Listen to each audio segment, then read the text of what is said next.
Hey, what's up guys? So we are going to be talking about Mindcrush, one of the best side deck cards right now in this format, in my opinion, because, it hits a lot of really strong decks, and especially getting the ability to see your opponent's hand is so good in Yu-Gi-Oh! We already saw Trap Dust Shoot getting banned because, it was so nasty first turn to get Trap Dust Shooted. But the thing with Mindcrush is not only do you get to see their hand, but if they have multiple copies of that card, they are going to be in a very disadvantageous position, because if you activate Mindcrush, they have maybe, let's say for example, they have triple Mermail Abyss Megalo. You get rid of triple Megalos. That is pretty nasty for anyone to deal with, because certain cards need to reveal themselves before special summoning. Cards like Wind Up Shark, Mermail Abyss Megalo, and the High Priestess when you're special summoning her by revealing those other 3 spellbook cards. So Mindcrush, very nasty for hitting multiple cards. Like, if you can hit multiple cards with this, you pretty much win. But, seeing what your opponent has in their hand is definitely good, because if you're playing, let's say, against Spellbooks usually doesn't have that many traps. Maybe they'll play like some of the Solemns, but majority of the time, they'll set bluffs sometimes. If they're afraid to get OTK'd, they'll set like a Wisdom, a Spellbook of Fate, and sometimes they won't have the Spellbooks in the graveyard to really use Spellbook of Fate. So what you can do is you can just OTK them and be like, oh, you've got all these face downs that do nothing. Awesome. Yeah, you just know what they have, because, Mindcrush is awesome like that. But cards like Mermail Abyss Megalo need to reveal themselves, and in that aspect you can Mindcrush immediately. Also, Smoke Signal will be going to 3 reinforcement armies already, a card that they play in Samurais. So if you can perhaps disrupt their play, like they'll go Smoke Signal for Kagemusha, then you probably know that they have like a Kageki and they're going to go Kageki Kagemusha. Or you can just go Mindcrush Kagemusha. But sometimes they'll go for Elder just so they can special summon and then activate the asceticism.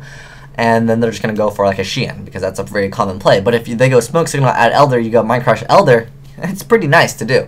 Next up, Tenki, a very popular card. A lot of players are just teching in the Tenki. And sometimes you can hit a Wind Up Rabbit, you can hit, Bear. Just hitting, cards is always good. And, not only does it hit the card, but also, again, seeing your opponent's hand is really good. If you want to get better at Yu-Gi-Oh!, you need to learn, what decks can do. So you have to know, okay, he's got this card and this card in his hand. I need to make like a Roach right now because he's got multiple Hyperions, multiple Judgment Dragons. All right, like things that are inherent special summons that they can just spam on the field. You might want to make a Roach instead of making like an Excalibur or something like that.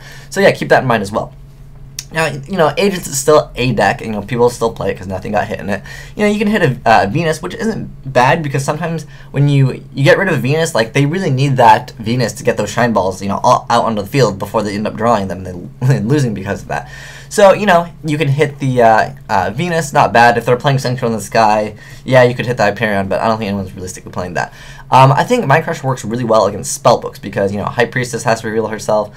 Everything searches out in this deck, and if you can just ruin, part of their combo, or, they go Secrets, add, Master. That's a really common play.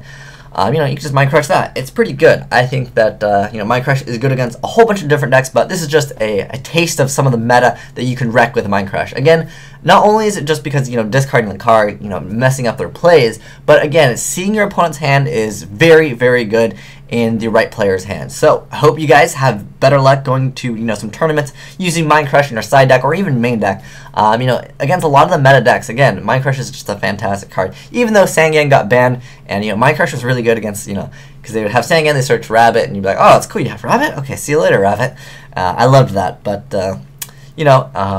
it is still a very good card. But yeah, best of luck to you guys side decking those Mindcrushes, because it is going to 3, but I think 2 is sufficient. I would recommend you guys playing 2, but if you really want to, by all means, you can definitely pump it up to 3. Maybe you have extra room in your side deck, and you really hate some certain matchups, and it could be good. But anyways, thanks for watching. Have a great day. Asian Eyes signing out.